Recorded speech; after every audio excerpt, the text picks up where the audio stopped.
Japan is known for having some of the most disturbing serial killer cases on the planet. From the most notorious killers in the country's history to some of the strangest unsolved cases that to this day still sit unanswered. We'll be investigating them in the form of an iceberg, starting with Tier 1, then going down deeper until we get to the darkest and most unknown cases in Japanese history. So let's just get straight into it. On the afternoon of August 22nd, 1988, 4-year-old Mari Kono would go missing from her home in Itsukaichi on the outskirts of western Tokyo. The 4-year-old was lured into a black Nissan Langley by a 26-year-old Tsutomu Miyazaki. He drove her to a wooded area and parked beneath a bridge where they would sit for half an hour, where it would be believed that Miyazaki would end her life.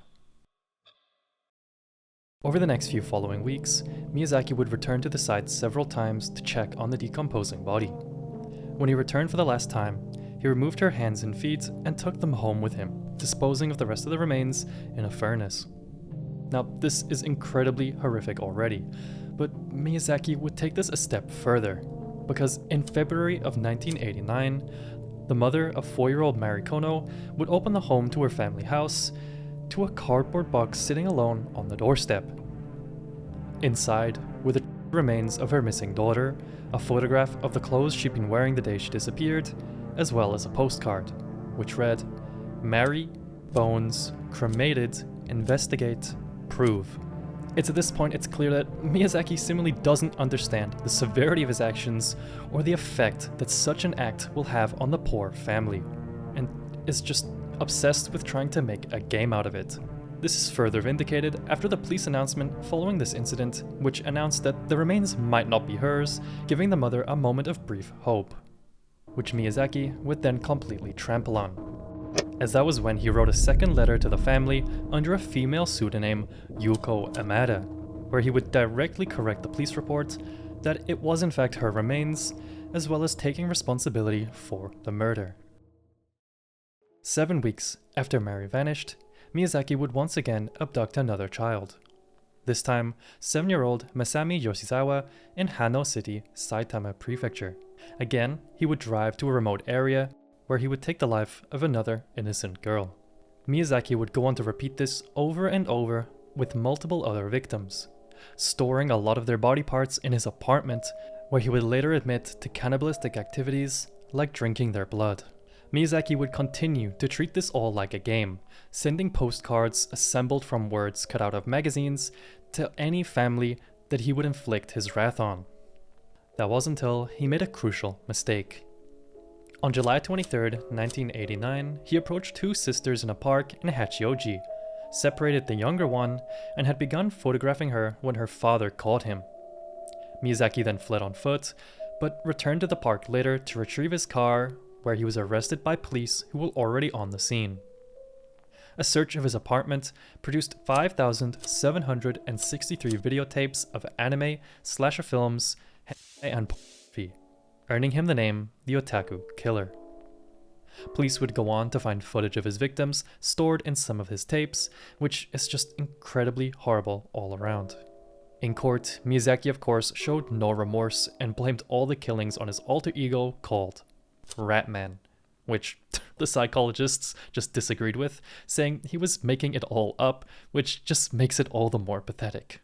One of the arguments was that he suffered dissociative identity disorder, but professionals again found no clear evidence of this at all, and the court ruled him sane and fully responsible for his actions before being sentenced to death in April of 1997. He served his capital punishment sentence at Tokyo Detention House on June 17, 2008, at 45 years old. In the autumn of 2017, a small apartment in the city of Zama, just outside Tokyo, held a disturbing secret that nobody walking past could have ever imagined. Inside that apartment lived a 27-year-old man named Takahiro Shiraishi.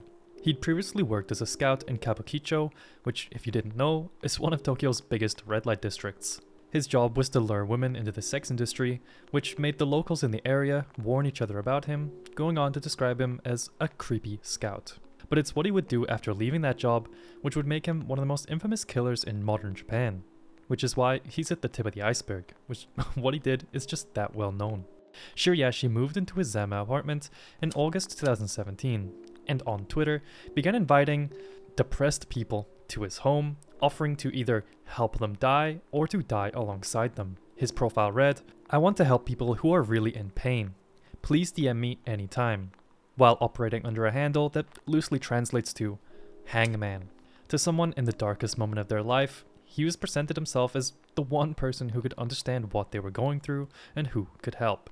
But it was all a trap, as between the months of August and October in 2017, he would murder 9 people, 8 of them being young women, including 3 high school girls, with victims ranging in the age between 15 to 26 years old. His only male victim, Shogo Nishinaka, was the boyfriend of one of the women and was done to silence him.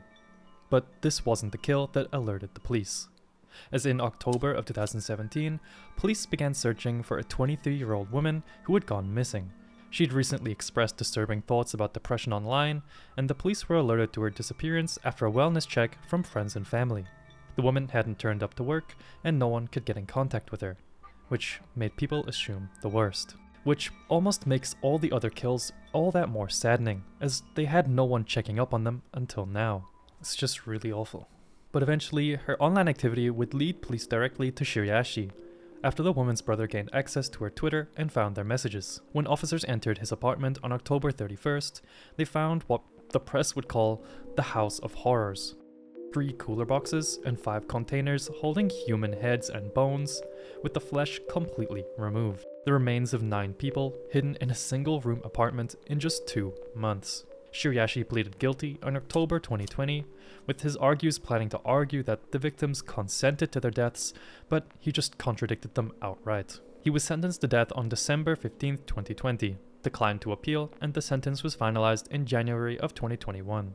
Japan carries out its executions in near total secrecy. The prisoners aren't even told their fate until the morning of their hanging, so we didn't hear anything for years, until on June 27, 2025, Shiraishi was executed at the Tokyo Detention House, the country's first execution in nearly 3 years. Twitter itself did amend its rules after the murders, explicitly banning content that promotes or encourages self-inflicted...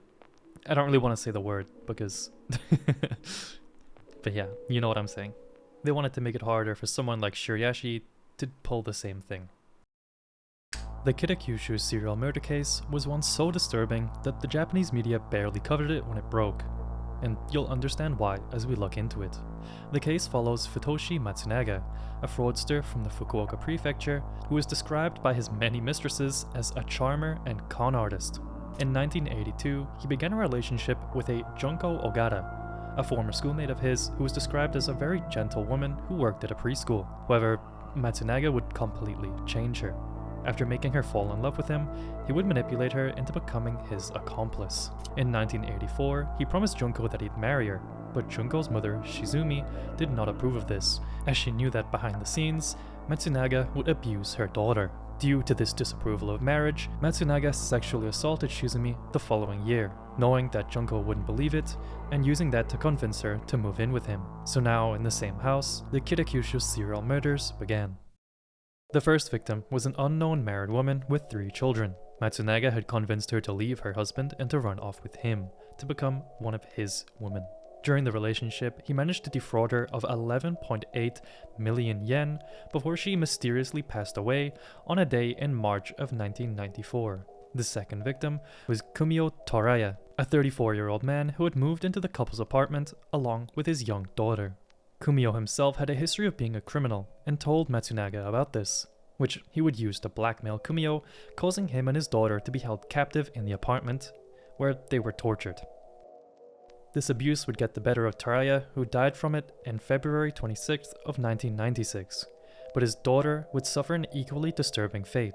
Matsunaga brainwashed her into believing that she had murdered her own father and then coerced her into disposing of the remains at sea, returning to the apartment as a captive. I'm sure you can tell that Matsunaga had a way of making other people do his bidding and committing his crimes for him, and he was incredibly famous for this. The third victim was a woman connected to Kumio Taraya, an acquaintance of his who also had a young daughter. Matsunaga used the exact same playbook that had worked on his very first victim.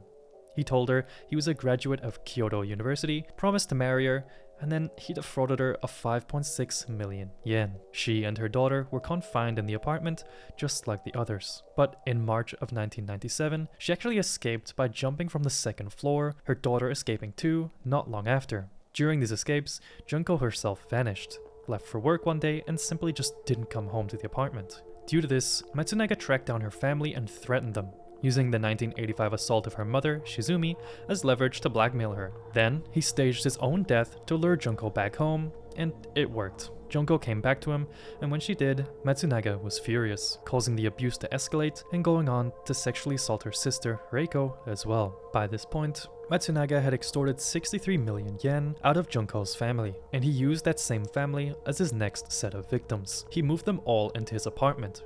Her parents, her sister, her brother-in-law, and their 2 children. But as we know, Matsunaga had some strange fascination with making other people commit his crimes. Or perhaps what he enjoyed was breaking people down and making them do things they wouldn't normally do, because he does this all the time to every single one of his victims, making them turn on themselves. Which is exactly what he did here. He forced the members of her family to kill one another under his direction, and all 6 were dead between December 1997 and June 1998. Afterward, the bodies were dismembered and disposed of in washrooms or thrown into the sea. When police finally did investigate, they never recovered a single body, which would mean the entire case had to be built on testimony alone. The testimony of Kumio Toraya's daughter. Toraya's daughter has been in the apartment this entire time, and she wouldn't escape until 2002, where she escaped by jumping from an apartment window, only for Matsunaga to track her down and drag her back into captivity within 15 days, where she would be heavily punished by Matsunaga for escaping. But luckily, on March 6th, she got out again, and in fear of Matsunaga finding her, this time she reported the crimes to the police immediately. You'd wonder why she didn't do that in the first place, but it really could have been just due to the fear of Matsunaga and his manipulation over her. Remember, she'd been in that apartment for God knows how long, like since in 1997 or maybe even earlier. But she did report the crimes to the police, and then made her way to her grandparents' house, which investigators turned into a trap. The next day, when Matsunaga and Ogata came to take her back, the police were waiting instead, where they arrested both of them on the spot. From there, the entire prosecution rested on 2 people, the girl's testimony and Ogata's. In September of 2005, the Fukuoka District Court sentenced both of them to death, convicting them of 6 murders and fatally injuring Ogata's father, as well as naming Matsunaga the core culprit throughout. In 2007, the Fukuoka High Court reduced Ogata's sentence to just life in prison, ruling that she had been abused and manipulated into carrying out the killings, rather than acting as a willing partner in them. Matsunaga, as of now, remains on death row. I do have to feel a little bit sad for Ogata, who was completely manipulated during all of this. I don't know if she deserves life in prison. I mean, I'd have to meet her and know the case, but like, you really do just, this Matsunaga guy was an absolute terror to her family, and it just is a little sad that she's pulled down with that. Because even though she did try to escape, and then he pulled her back numerous times and threatened her family, like, I don't know, that is a little sad. Chisako was a woman in her 60s, living in the Kyoto area, who used dating agencies to meet men, but she had very specific requirements. She wanted them wealthy, childless, and elderly, as well as preferably in poor health. I'm sure you can see where I'm going with this. She'd become their partner and sometimes their wife, and then one after another, they would mysteriously die. Or perhaps not mysteriously at all, because they were usually old and in poor health, which is why for years, nobody would suspect anything. When an old man with health problems passes away, the police sometimes don't even investigate. They just assume illness and move on to cases that are more important, which is what allowed Chisako to quietly cash in on insurance payouts and inheritances for over a decade, believing to have collected around 1 billion yen, which is over several $million. Now, that may sound great, but Chisako had a terrible habit of losing it all in financial trades. I don't know if she was gambling it or if she was just terrible with money, but she was losing, she had $7 million and she lost it, which of course meant that she was always on the lookout for her next victim. However, it's pretty obvious that you're not going to be able to get away with doing this for your entire life, with her last 2 husbands being sent in for autopsies, which turned up trace amounts of cyanide in their system. She'd been purposely murdering these poor men to cash in on them sooner, and this was enough for police to search her home in Kyoto, where they found cyanide residue in the trash, leading to her arrest in 2014. To earn that much money and continuously blow it, causing her to have to keep killing, had she just been better with money, she would have never been caught. But I suppose there's a story in that greed eventually was her downfall. Her trial would eventually go to court, which was also a strange one to unfold. At first, she confessed outright in court, saying that she had no intention of hiding her guilt and had wanted to kill her husband out of a deep hatred for him. But then later, she claimed that she remembered nothing and tried to argue dementia. The district court obviously wasn't convinced, and in 2017, she was sentenced to death, officially convicted of murdering 3 men and attempting to murder a 4th, which doesn't include all the others they couldn't prove. On the morning of December 26th in 2024, she was found unresponsive in her cell and rushed to hospital, where she died later that same day at 78 years old.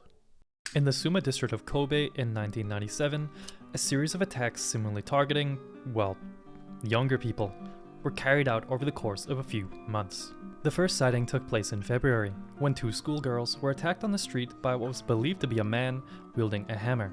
Thankfully, they managed to escape, but this would be our culprit's first attempt at committing an incredibly horrible act. However, a few weeks later, on March 16th, the body of Ayaka Yamashita was found near a residential building in the Suma district of Kobe. Then, only 10 minutes later, a 9-year-old girl was rushed to the hospital after suffering similar injuries, which were unfortunately proven to be fatal, leading authorities to believe that this was a serial murder case. On the morning of May 27th, 1997, the severed head of Jun Hase, who had been missing for numerous days, was found at the front gate of his junior high school. Stuffed into the mouth was a written note in red ink, which read, "This is the beginning of the game. Try to stop me if you can, you stupid police. I desperately want to see people die. It is a thrill for me to commit murder." It was signed with a name nobody could even read properly, roughly Seito Sakakibara. When the media misread the characters, the killer wrote to complain, warning that if his name was misread again, he'd kill 3 vegetables a week, by which he meant children. Sorry, this guy's clearly an idiot. However, his taunting of the police would prove to completely bite him in the ass, as on June 28, 1997, the police brought in a 14-year-old boy, yep, that sounds right, for voluntary questioning. The police claimed that they had matched his handwriting to the written note just to see if it would break him, which it did.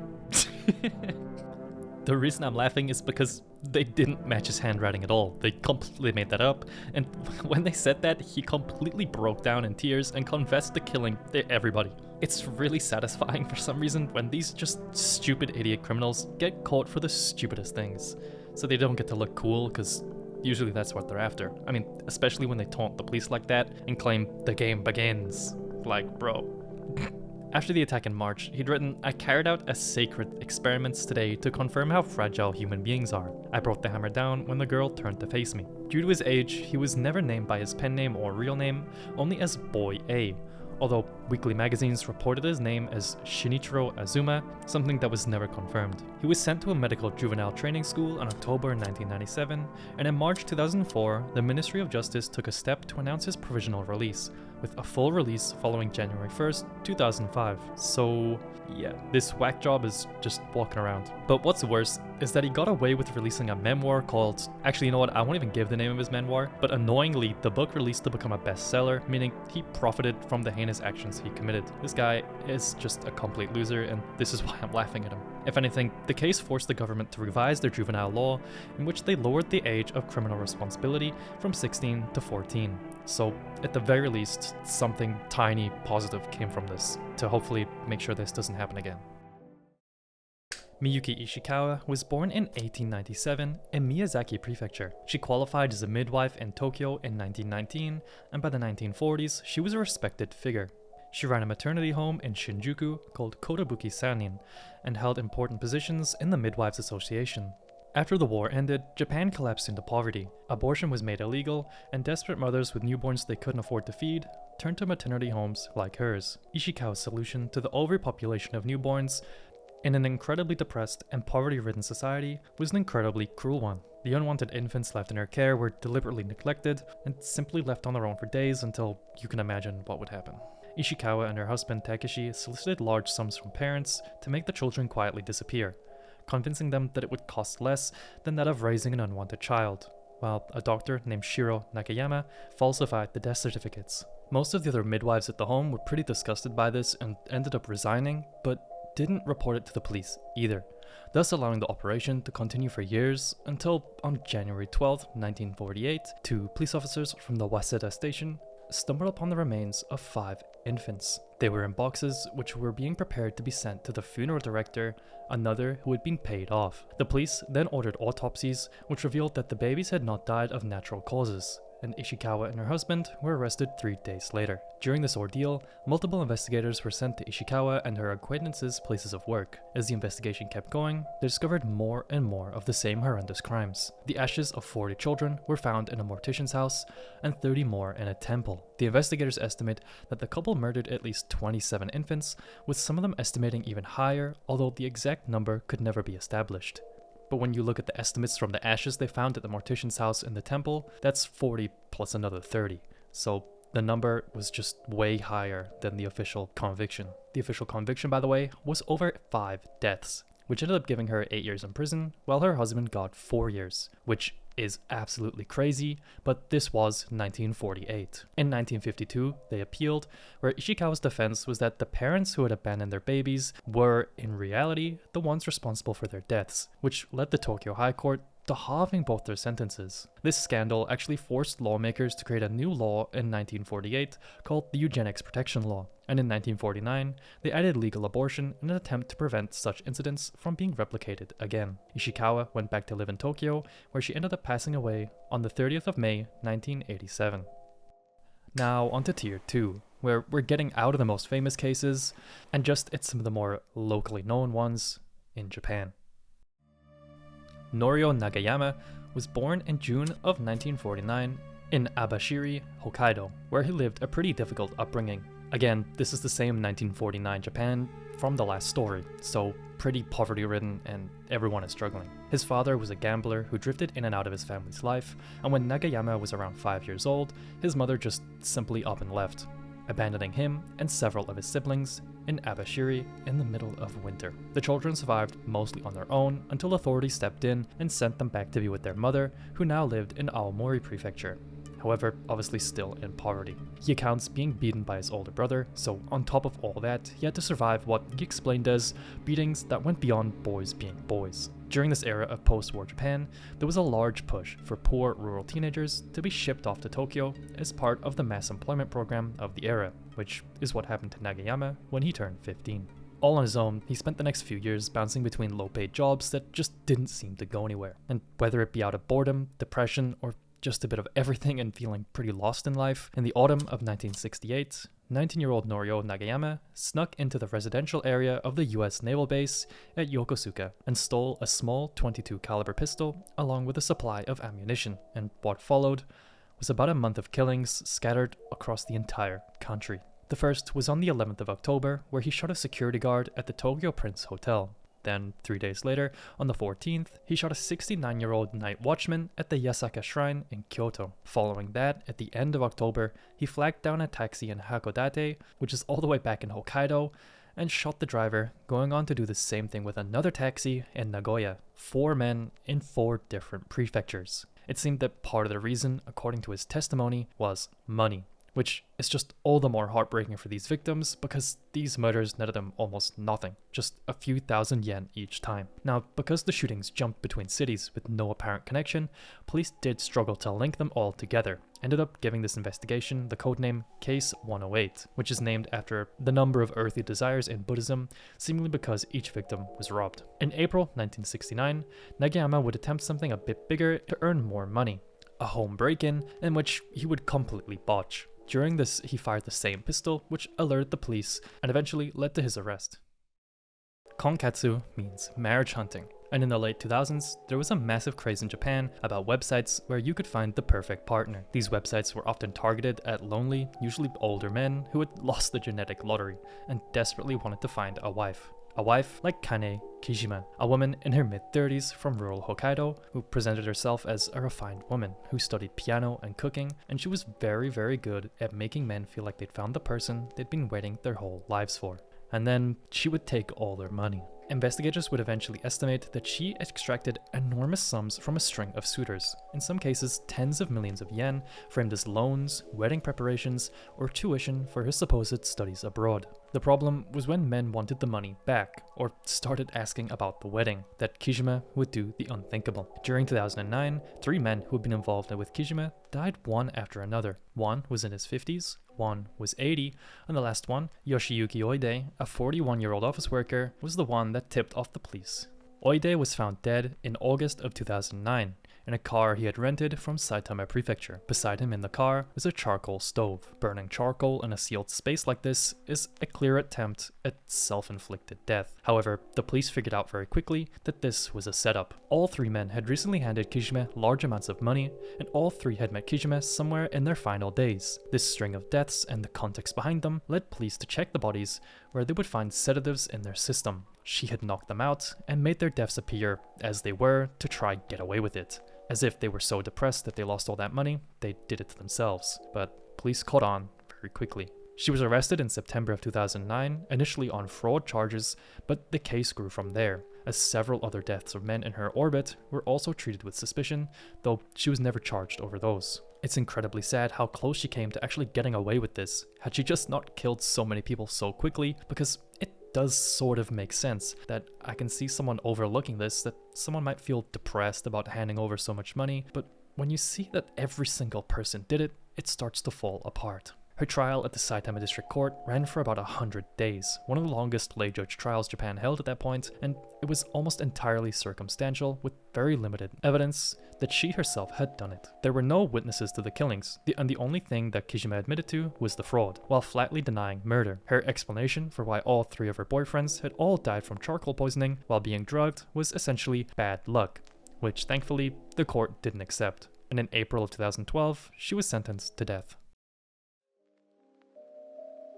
Kiyoshi Obuko was born in 1935 in Gunma Prefecture, just north of Tokyo, and by the time he reached his mid-30s, he'd already been in and out of prison and convicted on more than one sexual assault charge. In early 1971, he was released, and within weeks of walking out, girls in Gunma started going missing.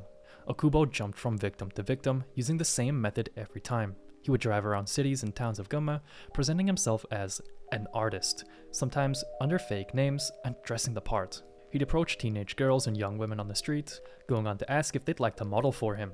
If they seemed hesitant, he'd outright offer a sketch, just pushing the mask of a friendly artist who wants a model. Between the end of March and the middle of May 1971, this worked on 8 girls who got into his car and never came home. Most of them between about 16 and 21 years old, and it's just incredibly sad. He would drive them out to isolated spots where he would assault them and take their lives, burying them in remote rural locations up in the mountains, along riverbanks where no one would ever find them again.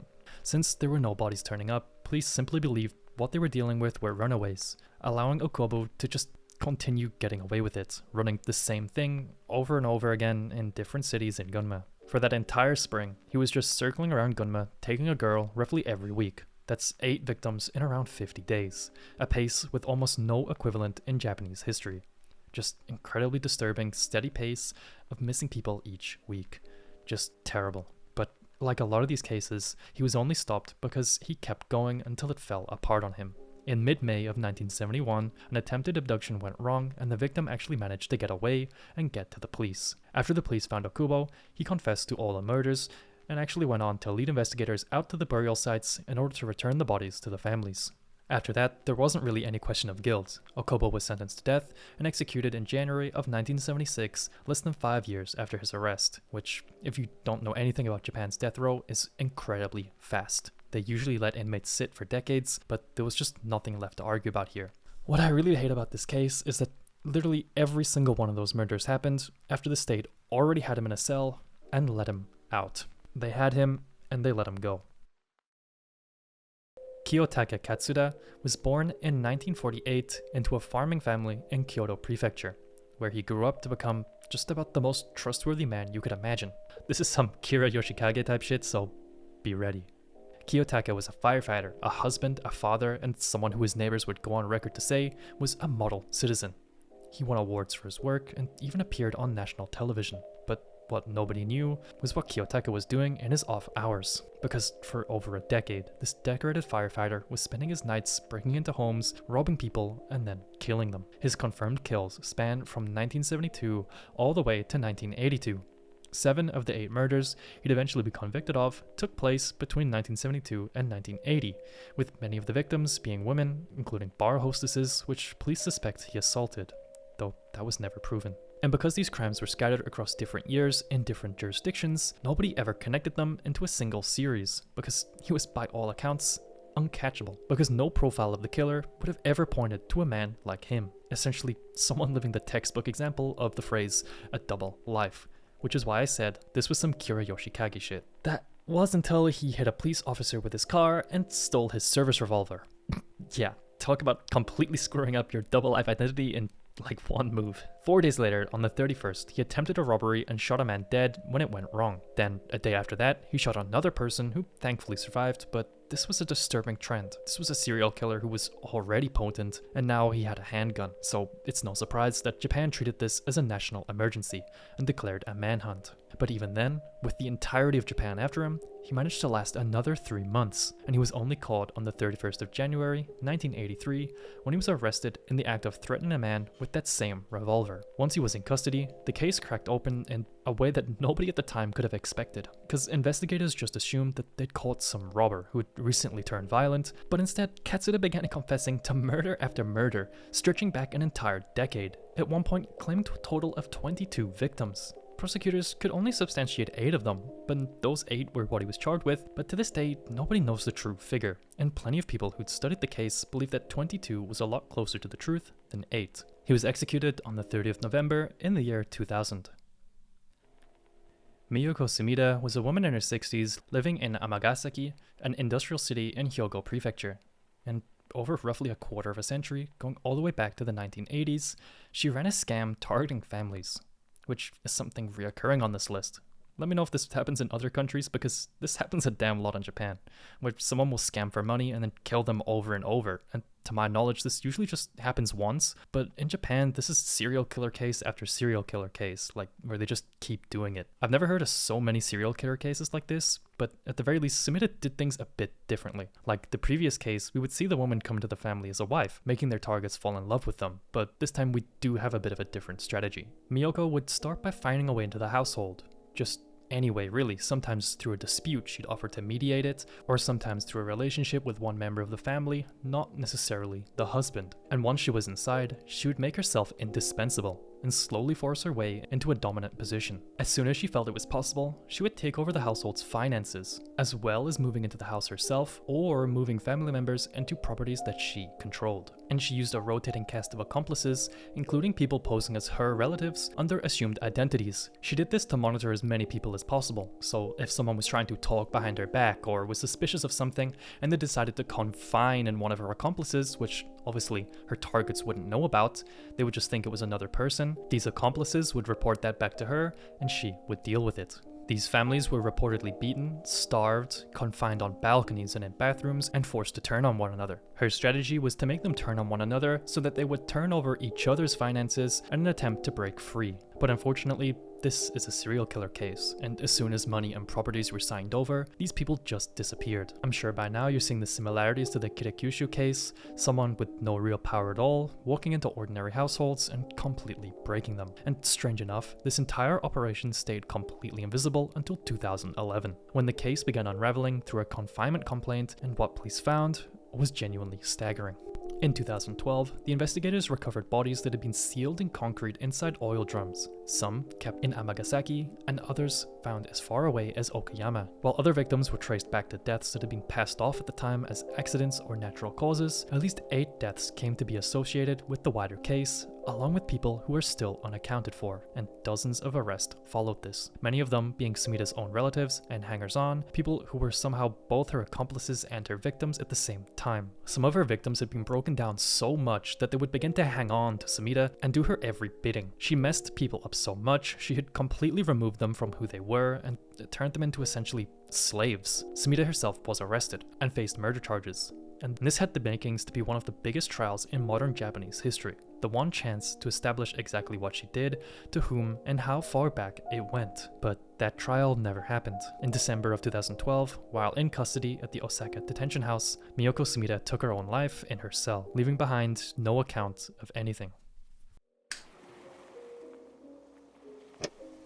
Gen Sekin was born in 1942 in Saitama Prefecture, and by all accounts, he was genuinely brilliant with animals. He became a celebrated dog breeder, even credited with popularizing the Alaskan Malamute in Japan, which, I mean, this guy's just so damn fluffy and cute. My neighbor actually has one of these, and it just sits and sunbathes at random intervals during his walks, so you'll be outside and just see this big fluffy thing borderline melting into the ground.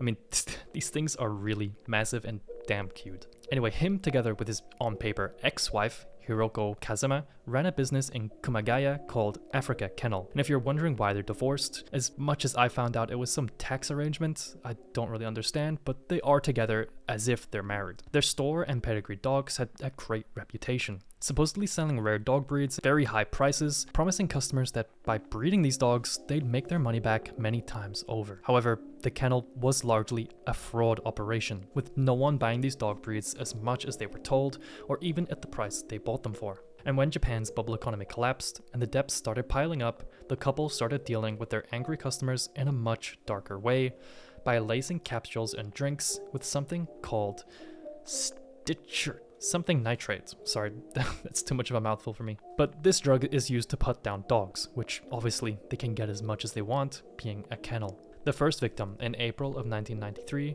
was Aiko Kawasaki, a 39-year-old company executive who had paid 11 million yen for a pair of Rhodesian Ridgebacks. When he discovered he'd been massively swindled, he demanded a refund, where he was invited to a friendly chat in a parked vehicle, given a poisoned drink, and never seen again. In July of that same year, a Yakuza-affiliated boss named Yasutoshi Endo, who began to suspect what had happened to Kawasaki, began investigating and even started to extort Sekin, was actually poisoned as well, along with his driver, which is just incredibly unfortunate for the driver who had nothing to do with any of this. In August, Sekin took the life of Mitsue Sekiguchi, a 45-year-old housewife involved in yet another sales dispute, after stealing millions of yen from her. Now, we know how they take care of their victims, but what were they doing with the bodies? I mean, so many of these just seemed to take place in their parking lot, which meant they needed to be quick in disposing of them, as well as any evidence.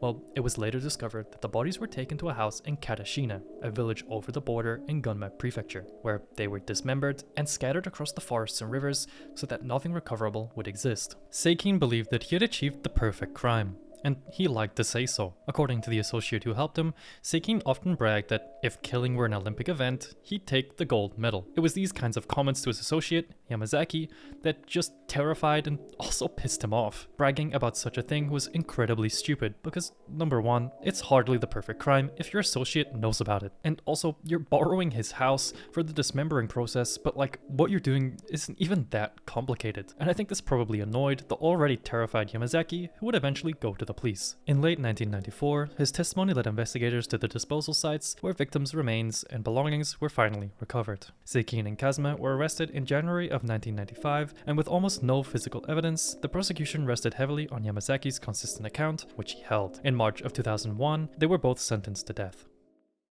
Between July and the 20th of September 2016, 48 patients died on a single floor at Ōguchi Hospital in Yokohama. That's right, a staggering 48 on one floor.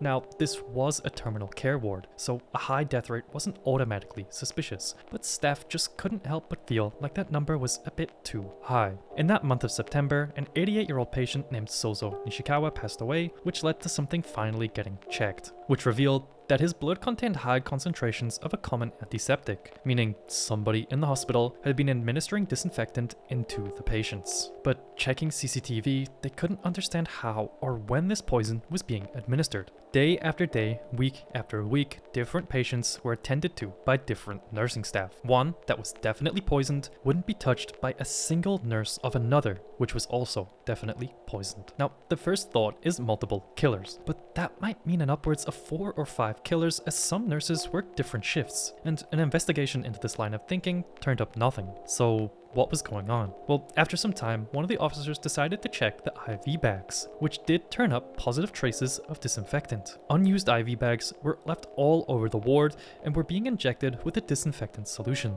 the kind the hospital just has everywhere for sterilizing, which meant that a contaminated bag could be prepared in advance and then hung by some completely innocent nurse hours or even days later. Poisoner didn't even have to be in the room or even on shift. The investigation took nearly 2 years because the disinfectant really was everywhere and dozens of staff had access to it, so narrowing it down meant inventory audits, hidden cameras, and forensic work on staff belongings until eventually everything converged on a nurse in her early 30s called Ayumi Koboki. Traces of the disinfectant were found on her clothing, and a colleague had seen her entering the room of a patient who wasn't hers shortly before that patient deteriorated and died.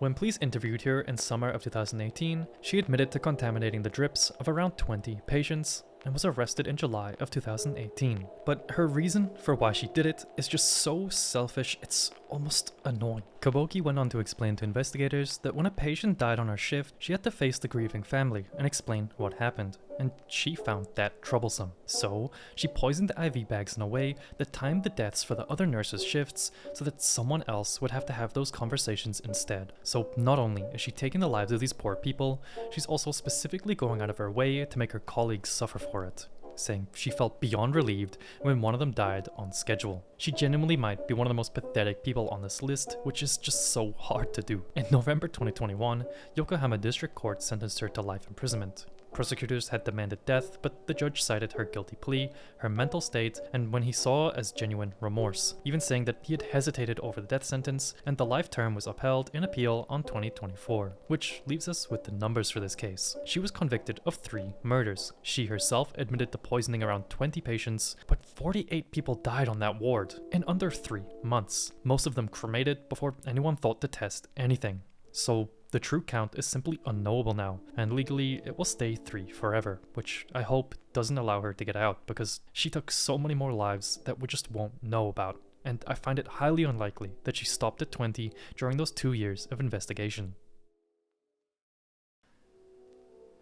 In the space of about 2 months, at the end of 2014, 3 elderly residents of the same nursing home in Kawasaki fell off their balconies. On the 4th of November, 87-year-old Tamio Ushizawa fell from the 4th floor of a care home facility in Saiwai Ward and passed away. In December, 86-year-old Chieko Nakagawa fell and passed away as well. Then, later that same December, 96-year-old Nobuku Asami suffered the same fate. 3 residents, all from the same building, passed away just weeks apart. You may think that that would set off every alarm in the prefecture, if not the prefecture, at least the care home, but initially it actually didn't, with suspicions not even being raised until the following year in 2015, which it just feels crazy. When investigators did finally look though, they realized something a little strange. On each one of the nights someone died, the same young caregiver had been the only staff member on duty on that floor, Hayato Imai, a qualified emergency medical technician in his early 20s, described by acquaintances as friendly, well-regarded, but pretty prone to bragging. He'd been hired in the spring of 2014, just months before the deaths began, and there was already a stain on his record, as in 2015 he'd been fired and convicted over stealing a patient's wallet, catching a suspended sentence. In early 2016, police brought him in for questioning, and during those interviews, he began incriminating himself, providing details investigators concluded only the killer could know. He was arrested in February of 2016, and what he described was that he had physically carried the residents to their balconies and just dropped them off, telling police that he found caring for them troublesome and stressful. Why would you become a medical technician in the first place if you think caring for people is troublesome? This was just all around a terrible situation caused by just a pretty terrible person. Joji Obara was born in Osaka in 1952 to a wealthy Korean-Japanese family. He inherited a fortune young, took a Japanese citizenship and a new name, and by the bubble years, he was a property investor with luxury cars and an apartment at the Zushi Marina on the coast near Kamakura. But what appears to have been for decades, Obara had an incredibly disturbing secret. He would invite women over to his apartment, very often foreign hostesses from Tokyo's roppongi clubs. He'd take them back to his apartments for drinks, where he would drug them into unconsciousness with sedatives and chloroform, where you can assume what he did to them while he videotaped it. When police eventually seized his properties, they found an entire library of these recordings, with the number of victims being estimated to be in the hundreds. Most of his victims woke up having no idea what happened to them. feeling sick and disorientated, with missing hours about the whole ordeal. But as far as we can confirm, at the very least, one of them never woke up. In February of 1992, Carita Ridgway, a 21-year-old Australian working as a hostess, fell catastrophically ill after a weekend away. She would later go on to pass from liver failure, all because Obara had drugged her, and the chloroform he used had destroyed her liver. At the time, he delivered her to a hospital with some story about food poisoning and simply walked away from it. And it would take 8 more years and another young woman losing her life before anyone took a proper look at him. And that woman was Lucy Blackman, a 21-year-old former British Airways flight attendant working as a hostess in Roppongi. She vanished on the 1st of July in the year 2000, after telling a friend she was going for a drive with a client. Her disappearance became an international incident. Her father campaigned relentlessly, and Britain raised the case with Japan's Prime Minister. With international spotlight, the investigation eventually closed in on Obara, who was arrested that October in connection with other drugging cases, as well as his videotape archive coming to light. Then, in February of 2001, Lucy, who had been missing this entire time, was found. Her dismembered body had been buried in a seaside cave just a couple hundred meters from Obara's Zushi Marina apartment. But this is where the case becomes genuinely frustrating, because Obara actually never confessed, as well as there being no tape of Lucy and no direct forensics to tie him to the case. So, in April of 2007, the Tokyo District Court convicted him of assaulting multiple women and of the assault that resulted in Carita Ridgway's death, sentencing him to life imprisonment, but acquitting him entirely of Lucy, to the public's disbelief. Akira Nishiguchi is Japan's infamous impostor killer. In 1963, he was 37 years old and in need of money. And so in October of that same year, Nishiguchi learned that Ikuo Murata, an employee of the Tobacco and Salt Corporation, transported large sums of money on his delivery rounds, giving him a worrying idea. Nishiguchi befriended the man, and on the 18th of October, the two men traveled with a driver, Goro Mori, to an isolated mountain road in Fukuoka Prefecture. Why, you may ask? Well, I don't know. I don't know why they would do that. It doesn't say, and I don't get it. But completely isolated with a man they just met, Nishiguchi then lured Murata away from the car, took his life, and grabbed a bag holding 260,000 yen. Then he walked back to the car and did the same to Mori. This just completely eludes me. Were the people of this time just too trusting? Why did they drive him there?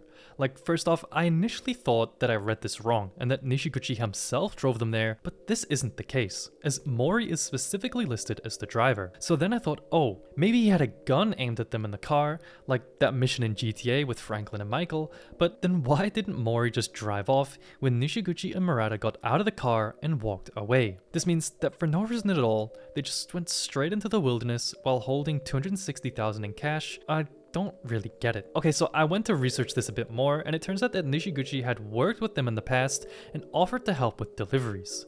So that's why they were carrying the money in the first place. I knew they were doing deliveries, I just didn't understand why they drove there. Which becomes clear when Nishiguchi told Murata he'd lead him to a tobacco field to deliver to, so yeah, that's what happened. Nishiguchi knew the path that they needed to go, and just so happened to hitch a ride, and did the robbery. But anyway, after killing 2 people, he went on to just go flaunt the money. This was at the same evening at a barbershop where his mistress worked, but when the newspaper connected them to the bodies, he realized she must have tattled and he ran the next day. He mailed the police a remorseful letter announcing he planned to take his own life and boarded a ferry to Tokyo, where he would scatter his belongings, as well as leaving a signed will on the deck, so it would look like he'd gone into the Seito Inland Sea, but obviously that is just not gonna work. The police weren't fooled, and what followed was a 78-day nationwide manhunt, where Nishiguchi would spend those 78 days hiding in plain sight and killing for money as he went. In Shizuoka, he posed as a Kyoto University professor. In November, he went to a lodging house in Hamamatsu, where he took the lives of the owner and her elderly mother. And in late December in Tokyo, he befriended an elderly lawyer before robbing and killing him too, bringing him up to 5 victims. These disguises kept working because in post-war Japan, no one really questioned a man with credentials. People just sort of took your word for things. Which makes the ending of this case almost funny, because when there's all these adults who are so coded to suck up to the people above them, who won't be immediately convinced but a child? See, in January of 1964, he arrived at a temple in Kumamoto, posing as a lawyer named Kawamura. Nishiguchi offered his services to the chief priest, obviously planning to kill him, who was campaigning for the release of a death row inmate. This led to Nishiguchi being welcomed into the priest's home and introduced to his family, including his 10-year-old daughter, Ruriko. The little girl took one look at the distinguished lawyer, walked straight out of the house to the community bulletin board, and checked him against the wanted poster she'd memorized, as the fugitive's name was just one character off from a classmate's, meaning she'd memorized his wanted poster. So after 2.5 months of every police officer in Japan hunting this man across the country, he ended up getting caught by a 10-year-old girl. Nishiguchi was convicted of the 5 murders, sentenced to death, and hanged in Fukuoka on the 11th of December 1970, just 3 days before his 45th birthday.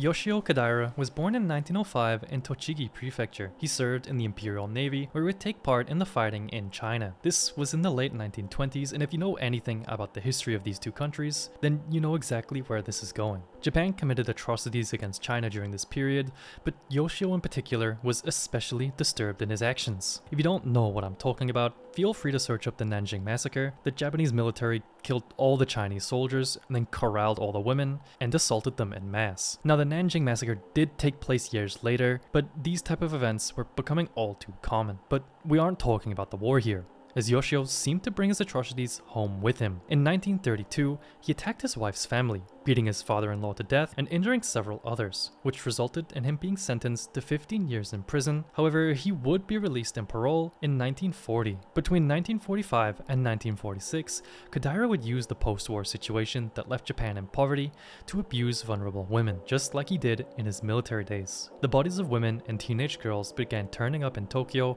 and its outer forests. He would present himself as a man with connections, someone who could help you survive by getting you work or food at an affordable price, something difficult to do in a time where everyone was struggling. He would lead the victims somewhere isolated on the pretext of the deal, never to be seen again. In August of 1946, the body of 17-year-old Ryoko Morikawa was found on the grounds of the Zojoji Temple in Tokyo. She went missing the night before after talking with Yoshio about a job offer, but the issue here was that this wasn't like Yoshio's other kills, as this time he had actually slipped up. See, Yoshio had actually met Ryoko's family beforehand and had even told them his name. So when her body was found, the parents reported his name to the police immediately. Seeing as he was the last person they saw his daughter with, this quickly led to his arrest on the 20th of August 1946. Yoshio confessed to the murder of Ryoko, as well as other killings he wasn't even being tried for. He was ultimately convicted of 7 murders and sentenced to death in 1948. Along the border of Tochigi and Gunma prefectures, 5 girls disappeared between 1979 and 1996. 5-year-old Maya Fukushima in 1979, 5-year-old Yumi Hasebe in 1984, 8-year-old Tomoko Osawa in 1987, 4-year-old Mami Matsuda in 1990, and 4-year-old Yukara Yokoyama in 1996. With 4 of the 5 turning up murdered, and 1 not being found at all. What investigators found when looking into this case was that several of the girls vanished from pachinko parlors, which are basically casinos. The girls haven't been taken in the few moments while a parent was distracted by the machines. Now, officially, one of these cases was actually solved. In May of 1990, Mami Matsuda vanished from a pachinko parlor in Ashikaga, and her body was found by the river the next day. In December of 1991, police arrested a local kindergarten bus driver named Toshikazu Sugaya, a quiet man who, after a painful interrogation, confessed. The case against him rested on that confession, as well as an early form of DNA testing called the MCT118 method, which matched him to evidence from the scene. He was sentenced to prison, the conviction was held up all the way up to the courts, and Ashikaga's case was declared closed, with those other disappearances being treated as separate matters. There was just one slight problem with everything here. Sugaya was innocent. He had recanted almost immediately, saying he only confessed under pressure just to make the interrogation stop. And in the late 2000s, a journalist named Kiyoshi Shimizu reinvestigated the case, finding out that the confession contained impossibilities,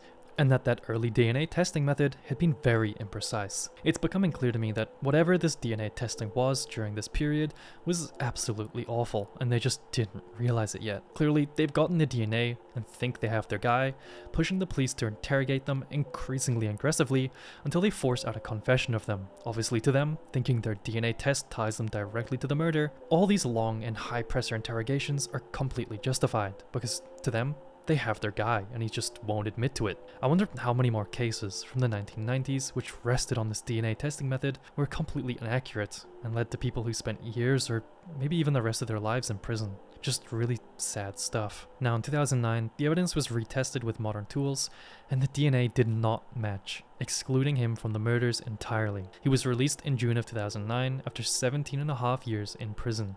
And at his retrial in March of 2010, he was formally acquitted, with the presiding judge apologizing to him, making it one of the most famous exoneration cases in Japanese history. But this is exactly what is absolutely crushing to me, because that retested DNA belonged to somebody. Someone out there, an unidentified serial killer, got to walk free because of a faulty DNA testing method that appeared in the 90s. There are real arguments from investigators that the evidence they have points to a real identifiable suspect, connecting these cases to someone the police could have pursued. Except by the time the wrongful conviction finally got cleared, the statute of limitations on Mami's murder had already expired, meaning the police wouldn't be able to further investigate the case, which is just so annoying. I really think the statute of limitations should be rethought. It just feels so bullshit sometimes.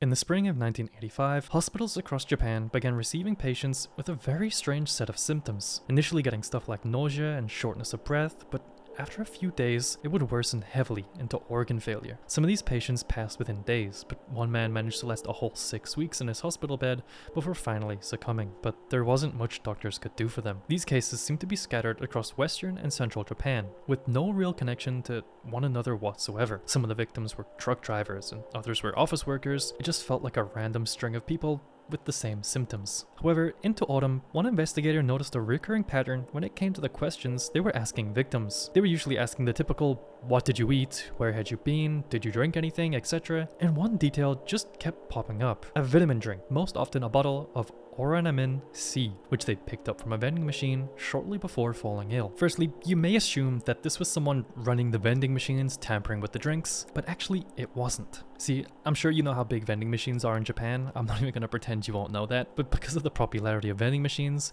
these companies will often run promotional events, and at the time, Otsuka Pharmaceutical, the company behind Oranamin C, was running a buy one get one free on this drink. So it was pretty common to walk up to a vending machine and find an extra bottle just sitting in the dispensing slot, in which you would assume the previous customer had forgotten about the promotion and just happened to leave there. So these drinks weren't coming from inside the vending machine, they'd been placed there by someone else, making it appear as if someone had merely forgotten it. And when the police tested these bottles connected to the victims, they found that they'd been laced with something called Paraquat. It's an agricultural herbicide, which was cheap and widely available in rural Japan at the time. You didn't even need a prescription or ID to buy it, and it's one of the deadliest poisons a person can swallow. The first known victim had picked up his bottle on April 30th, 1985, from on top of a vending machine in Fukuyama, Hiroshima Prefecture, passing away a month later. And by the end of the year, at least a dozen people were dead, with most courts putting it around 13, along with some 35 others left seriously ill or permanently damaged. And it wasn't even just Oranamin C.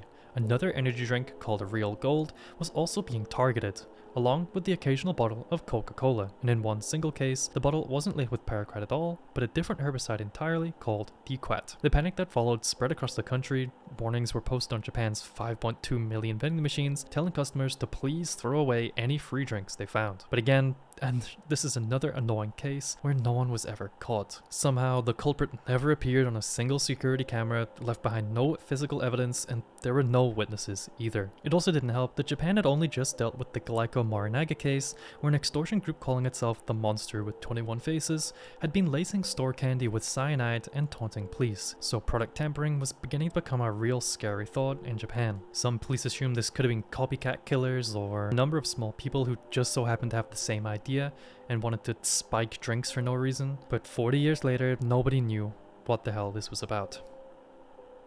I don't know what to think about that last case. Random attacks like that are just so horrifying because you yourself could unknowingly become a victim. I just hate thinking about those. If you're interested in more Japan serial killers, I uploaded a longer version of this video with an extra tier of disturbing cases over on my Patreon. I also upload these videos 2 days early over there and have a chill podcast series where I read some horror stories that I found deep in Japan forums that I've translated for you. So some nice long stories to sleep to or use as background noise each week. If that's something that you like and want to support the channel, it does go a long way. Anyway, with that being said, the link to my Patreon is below, so do check that out, and thanks for watching the whole video.